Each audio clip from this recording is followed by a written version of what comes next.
they kicked it, and then I was standing right there, and they just shot the laser. The man saw me, and he just shot the laser. Now at 5, a 9-year-old girl is at the center of a disturbing case. Jim Kenyon has exclusive details of allegations a taser was used on a little girl. Plus, new details on a deadly fire. Police now know what sparked a fire at this home in Auburn. But first, breaking news tonight, Syracuse basketball star Fab Melo will not be playing in the NCAA tournament. We have full coverage tonight live from SU. NBC 3 News at 5 starts right now. From CNY Central, this is NBC 3 News at 5 in enhanced widescreen. Voted best newscast by the Syracuse Press Club. Good evening. I'm Jackie Robinson. Syracuse University made the announcement this afternoon. Starting center Fab Melo is suspended again, just as the team heads to Pittsburgh for the NCAA tournament.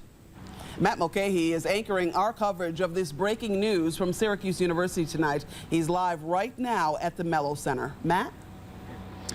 Well, Jackie, this has been news that has been traveling across the country as soon as it broke in the middle of the afternoon on social media, on Twitter, Facebook, ESPN.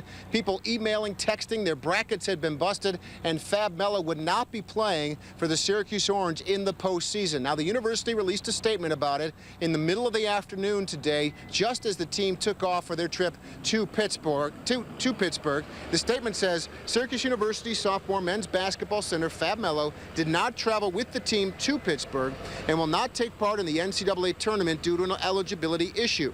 Now, given university policy and federal student privacy laws, no further details can be provided at this time. This is the second suspension of the season for Melo. He did not travel with the team on a 3-game road trip back in January. That was reportedly for academic reasons, although the school never confirmed that. And tonight, ESPN is reporting this suspension is actually because of the same issue. The sports network says the NCAA revisited the case after Melo was cleared and declared him ineligible again.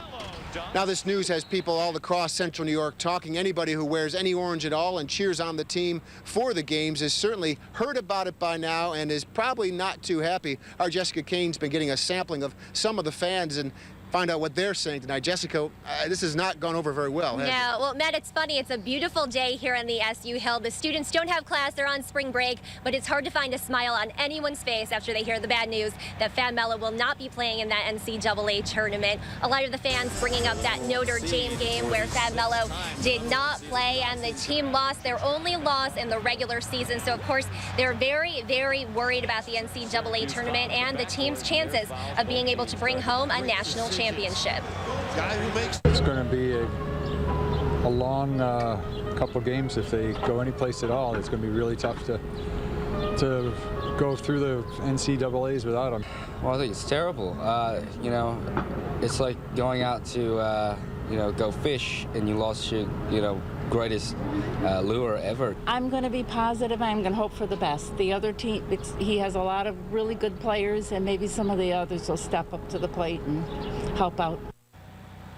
So, Matt, there still are some optimists out there. You could hear that last woman. So some people are really still hanging on to hope at this point. And coming up new at 6, we're going to talk to the fans about these academic issues that have been plaguing Fab Melo. And there are the realists and the optimists, it seems, tonight. Yeah, some not so hopeful, and others still hoping that the rest of the team will get them there. Thank you, Jessica. This has been a tough year for the Syracuse Orange, to say the least, primarily off the court after having a spectacular season on the court. Just last week, a Yahoo Sports article alleged the school has been violating its own drug policy for years by allowing players to practice and play after testing positive for drugs. At a post-game news conference, Coach Jim Boeheim said the issue was reported to the NCAA 5 years ago. However, the organization says it was actually reported in the fall of 2010, more like 18 months ago. And as we all know, as the season was getting started last fall, the bombshell news broke about former assistant coach Bernie Fine. He's accused of sexually abusing young boys. Now, Fine has not been charged, but he was fired by the school after an audio recording of his wife seeming to admit the abuse was released. That incident also sparked a lawsuit against Jim Boeheim and the university. After Boeheim first called these accusers liars, he then later apologized. Well, we'll be here at the Mello Center throughout the broadcast tonight, getting a sampling of what people are saying around Central New York and the country in terms of the team's chances now that Fab Mello has been ruled ineligible. We have learned that it's probably because of academic reasons once again, like it was back in January. Jackie will have much more coming up live as we continue. Thank you, Matt. For the very latest on SU's NCAA tournament, tune in to CBS 5 tomorrow night for the March into Madness special. Michael Benny, Matt Mulcahy, and Nico Tamirian will have the very latest on the Fab Mello story, and we'll have player and coach reaction from our crews on the scene in Pittsburgh. Plus, sports radio host Brent Axe will lend his analysis and opinions. It all starts tomorrow night at 6:30 on CBS 5. And taking a live look over the city of Syracuse tonight, it felt like another spring day today, but temperatures could be cooling off just a bit. First Alert Chief Meteorologist Wayne Mauerhan is on the weather deck. He's tracking our forecast tonight. Hi, Wayne. A gorgeous day. Oh, Jackie, another gorgeous day. Not a record like yesterday. Yesterday's record 68 degrees. Today's record high temperature, a little bit warmer than that, but still upper 60s today. We've got the sunshine, the blue sky. It certainly does not feel like March in central New York. It feels more like the end of April or even May. Here's a look at what's going on right now with live triple Doppler radar. We're high and dry, no precipitation anywhere around the region, and temperatures at this hour are in the 60s. And you're right, it will be cooling off for one day for tomorrow. But it's going to be another good-looking day tomorrow as well. Sunny to partly sunny and cooler. High temperature tomorrow, 54, which is still well above normal for this time of year. I'll be back with lots more of the full forecast in a few minutes. And of course, the next time any rain does move in, or I guess we could say any rain or snow moves in, you can always track it with interactive Doppler radar at cnycentral.com. Thanks, Wayne. The Onondaga County Sheriff's Department is now looking into some disturbing allegations. A 9-year-old girl says that she was hit with a taser. Jim Kenyon is investigating what happened. He has the new information tonight. Jim? In my seat, but I heard it. Rondrea Chavis showed us what happened yesterday morning when the Sheriff's Department's warrant squad, armed with tasers, showed up at her door yesterday morning to arrest her acquaintance, James Merritt. Covered people. And at the door, James was behind the door, and he twisted the door. And as soon as he twisted the door, he did like this, pow, and shot him. But instead of hitting the suspect, one of the barbs from the taser hit Chavis's 9-year-old daughter, Tyranisha Watkins, and lodged in the palm of her hand. Kicked it, and then I was standing right there, and then they just shot the laser. Tamirian saw me, and he just shot the laser. Tyranisha and her mother say the officer, later identified as Sergeant Robert Conley, ripped the taser barb out of her hand, causing it to bleed profusely. Blood spatters the hallway and stairs where the little girl ran. She has a small wound and a bruise that she says still hurts. The pin was right inside your hand? Yeah. Now, what was that like for you? Were you feeling the shock? And it hurt. Did you feel an electrical shock? Yeah, she was in here. Because I couldn't stop going like that. At some point during this incident, an ambulance was summoned to the scene, and Tyranisha was taken to Upstate Medical Center. Sheriff Kevin Walsh has reviewed the reports of the incident and defends the actions of Sergeant Conley and the warrant squad. Walsh says Merritt began to run when he opened the door, so they had to assume he was going for a weapon. They did what they had to do to protect themselves, and unfortunately the little girl got in the way, but they hadn't seen her up to that point. Contrary to what the family says, investigators claim the girl suddenly appeared from a bedroom as the taser was being fired. They didn't know that she was going to pop out of the room at that moment. It was a pure accident. Despite what Tyranisha says, Sheriff Walsh says she could not have suffered an electrical shock because only one of the 2 barbs lodged in her body.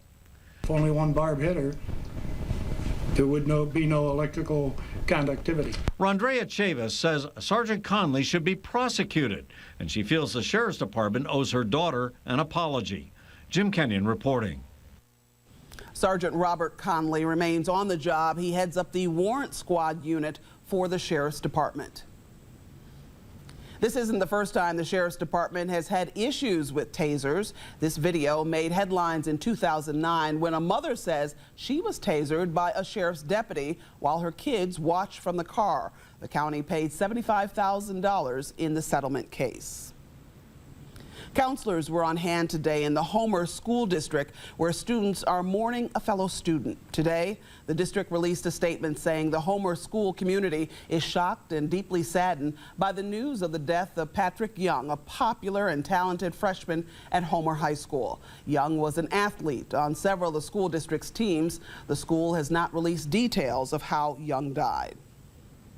Police in Auburn have released new details in the death of a 38-year-old woman and a 2-year-old girl. Rachel Curione and her goddaughter, Avriana Dale, were killed in a fire over the weekend. It happened late Saturday night on Greenview Circle in Auburn. Tonight, police say the fire was accidental and started on the stove. Curione was babysitting the little girl when the fire started. Both of them were found unresponsive near the kitchen. Autopsies show they both died of smoke inhalation. And new tonight, investigators in Cayuga County now say that several outdoor fires were all arson. 7 fires sparked within 2 hours yesterday in southern Cayuga County. They were in the Locke, Summerhill, and Moravia areas. Investigators say all the fires were set on the edge of the road before they spread. So far, there are no suspects, and police aren't sure how the fires were started. However, there have been similar fires in Tompkins County. The two agencies are working together.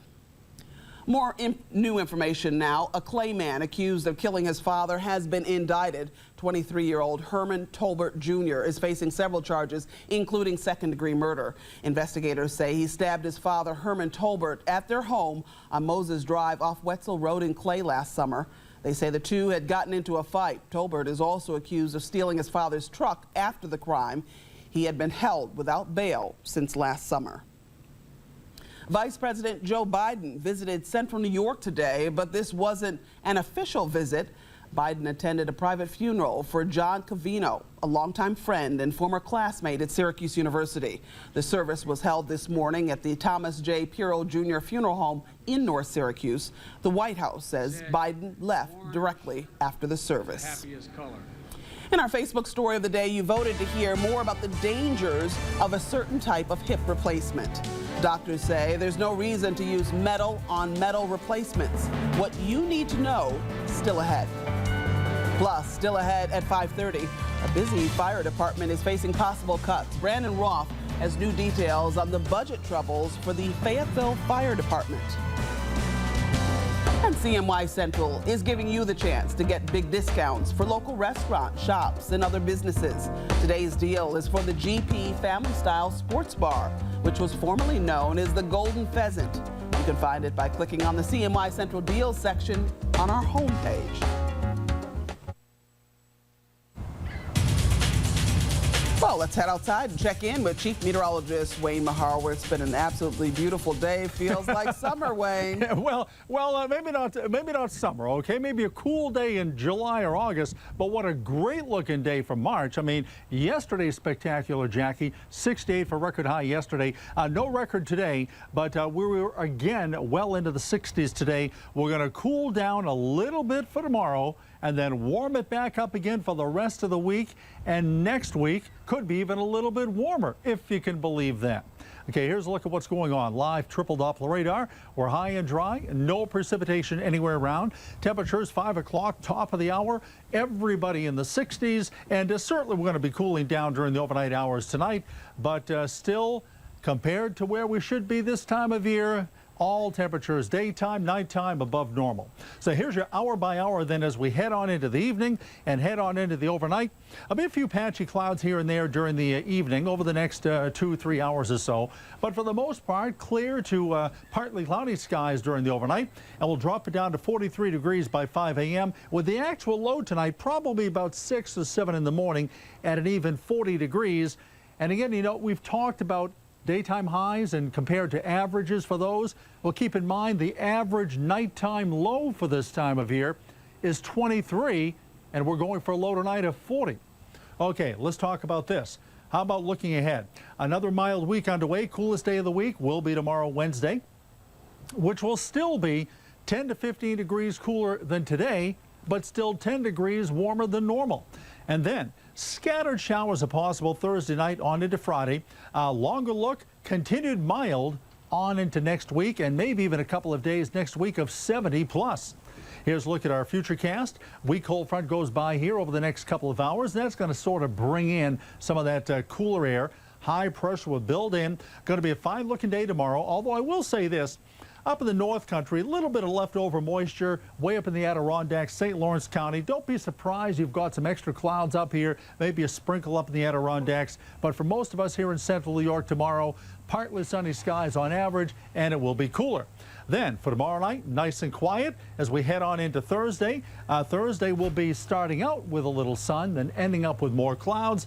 And as a little bit more humidity starts to work on in, maybe a late day shower on Thursday with a chance for a shower here and there Thursday night on into Friday. So the 7-day weather outlook then. Cooler tomorrow, Wednesday, sunny to partly sunny, 54 for a high. Thursday, sunny to partly sunny to start. Then more clouds in the afternoon. Could be a couple of showers around late Thursday, Thursday night, Friday. 63 degrees, milder on Thursday, 61 degrees on Friday. Heading into the weekend, how about this? For right now, we'll say averaging out, partly sunny on Saturday, 67. And Saturday could potentially be warmer than that. Okay, keep that in mind. Sunday, partly sunny, 67. We'll go for low 70s in here early next week. And don't forget, follow me on Twitter at Wayne Stormwatch. Also, don't forget about this. If you're a Crunch hockey fan and you love dogs, how about bringing your dog to a game and helping animals at the same time? Friday evening, March 23, is Pucks for Paws at the Crunch. Register to win tickets at cnycentral.com, contest corner. Proceeds benefit the Priscilla Mahar Animal Welfare Foundation, thanks to our main sponsor, Liverpool Village Animal Hospital, and of course the Syracuse Crunch and CNY Central. And that's the latest from the weather outside. Thanks, Wayne. And today is a big day for the Republican presidential candidates. Voters head to the polls in 2 states today. The latest on the GOP primaries still ahead. And Matt? To be excited about this week or even talking about the Syracuse Orange, but they were on Facebook and Twitter. We're going to take a sampling of social media reaction to the Fab Mellow news in just a moment. And when you're on Facebook, remember to connect with us by searching CNY Central. Tell us you like the page. That will keep you connected for all the latest CNY Central updates.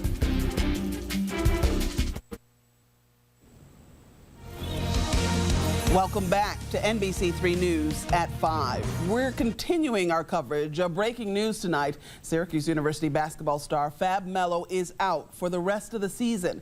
Matt Mulcahy is live at the Mellow Center on Syracuse University's campus with a look at some of the reactions to the news. Matt?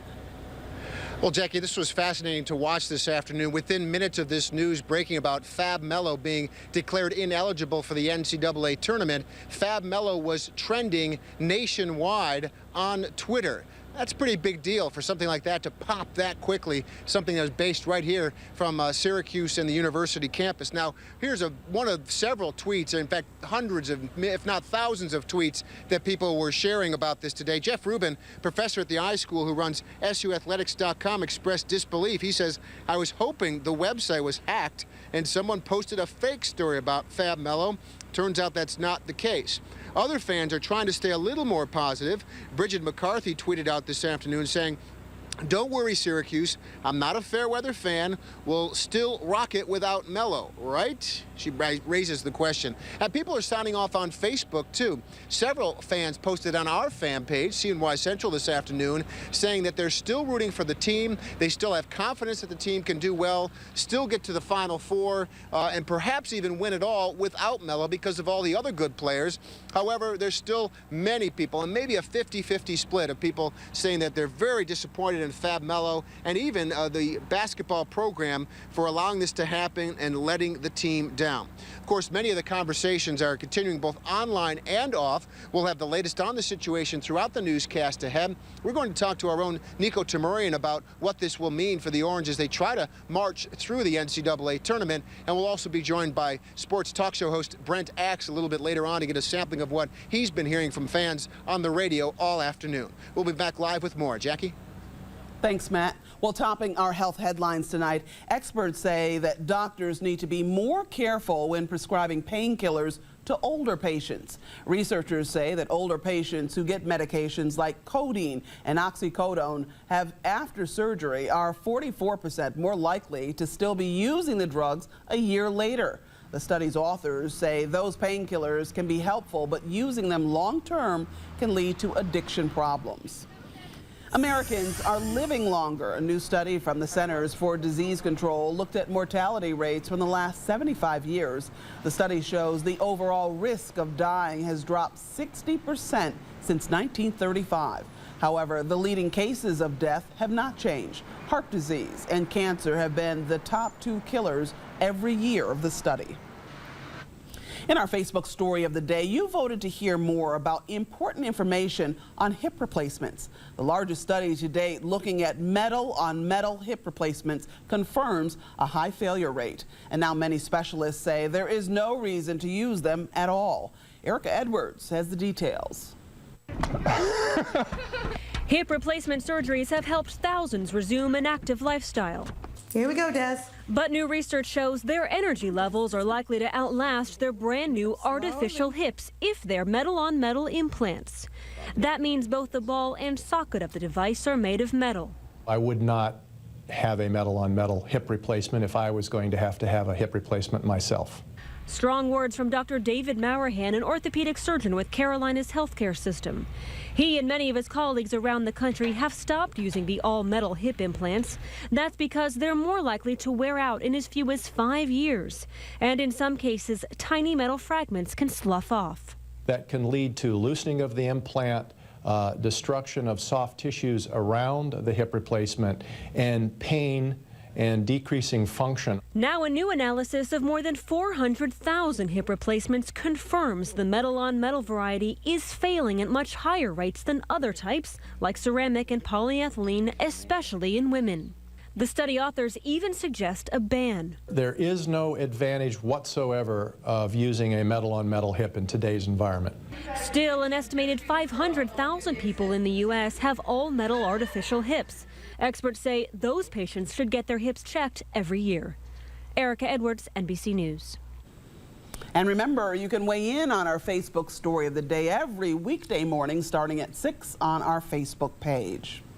Well, lots of SU fans are rearranging the NCAA tournament brackets tonight after the news that Fab Melo will be out for the rest of the season. Coming up, the bracket madness. New details on how much money is lost every March when people start gambling on the games.